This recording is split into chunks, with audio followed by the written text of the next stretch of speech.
So 2022 has so far been a pretty ugly year for most investors. The S&P 500 is getting smushed right now, the NASDAQ is down and getting crushed. It seems like almost every conventional investment class is going down right now, just like my will to live. We're seeing big tech companies getting crushed like Meta, Amazon, Netflix, essentially billions of dollars getting wiped out of the market in the past several months. We have cryptocurrency, catastrophes, and crazy volatility as always. We still have the housing market in a strange spot with low inventory and increasing mortgage rates, so it's not so easy to figure out where to invest your money right now to get it working for you. You don't really want to leave your money in a bank account where you're getting like 0.2% or whatever the national average is. So where does that leave us, right? What if I told you that there was this investment that can generate a 9.6% return with pretty much no risk whatsoever? An investment that's currently beating the S&P 500 and that's also currently beating Bitcoin in 2022. An investment that I don't see a lot of creators talking about and also not a scam. So what exactly is this investment that I'm hyping up way too much about? So today I want to talk to you about the Series I savings bond from the US Treasury Direct website. Now, before you click off the video, hear me out because it's not what you think. And to be honest, I was actually really skeptical when I first heard about buying a bond, especially for someone my age. Ever since I started investing, I haven't really looked into bonds that much. My overall portfolio has probably about less than 2% bonds right now.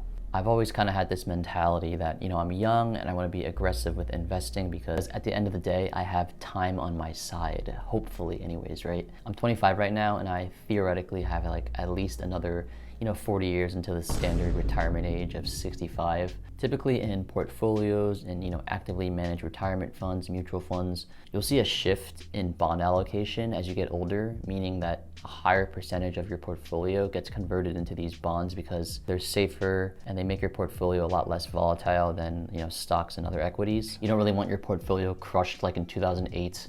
Especially when you're at that retirement age. So for example, if your portfolio was like 100% Dogecoin, which please don't ever do that, you're gonna have a heart attack every other day because of the volatility of the portfolio. But if your portfolio was, let's say 90% bonds and maybe 10% Dogecoin, that kind of evens it out and makes it a lot more stable. Please don't make that your portfolio. It's just an example. Please. So yeah, anyways, because I'm younger and I have a bit more of an aggressive mindset towards investing, I've always kind of dismissed bonds in that way. But you shouldn't really view the Series I savings bond in that perspective because the only reason that the US government is able to give us this rate right now is because we're in a very unique situation where we're experiencing high consumer inflation. As we've kind of seen in the news recently, inflation's hitting historic levels, and because of this, the current yield of the bond is roughly 9.6%. which is unheard of for a bond in this category. So before I continue, let's go over the two series of savings bonds that are offered from the US government because it's kind of confusing. If you go on the Treasury Direct website, you'll see the screen over here. And I know what you're thinking. This website looks very suspicious and scammy, but it is legit. I've used it before and I've confirmed it works. Government websites typically have really ugly user interfaces, so it's definitely legit because it's so ugly. If you check out the savings bond, you'll see two options. And the first is something called Series EE Savings Bond. This is a 30-year fixed rate government bond that, as of the date of this recording, returns a 0.1% interest rate. And that's not very good, right? And that's more of the traditional returns that you'll see in a lot of these bonds, hence why I don't have a lot of them in my portfolio. And that's not the one I really want to highlight today. The second type of bond, which is way more interesting, is called the Series I saving bond. So the I stands for inflation, and this bond is also a 30-year bond, but it's calculated based on two different rates, right? There's a fixed base rate, which right now is 0% for the whole 30-year duration, which sounds really bad. But the second rate, it's a variable inflation rate, which is determined semi-annually, so every 6 months, based on the Consumer Price Index, also known as CPI data, right? So this rate right now is 9.62% due to high inflation.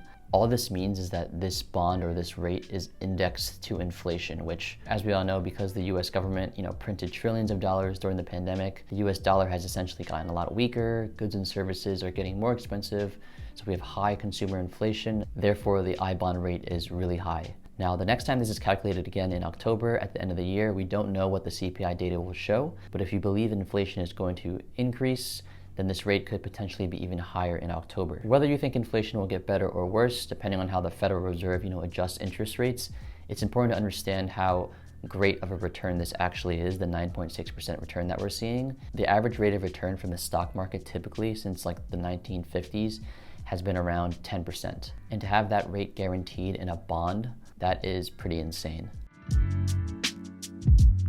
Now, why is no one really talking about this? Well, a lot of creators, especially in the financial space, they get paid to talk about different investment tools and apps. You'll see a lot of promotions for Robinhood, Webull, Public. And speaking of which, don't forget to grab some free stocks in the description below from Robinhood or Webull, and some free Bitcoin from Coinbase. Links are in the description if you want to support me. You know, my portfolio is sad and I gotta eat too, so feel free to support me if you can.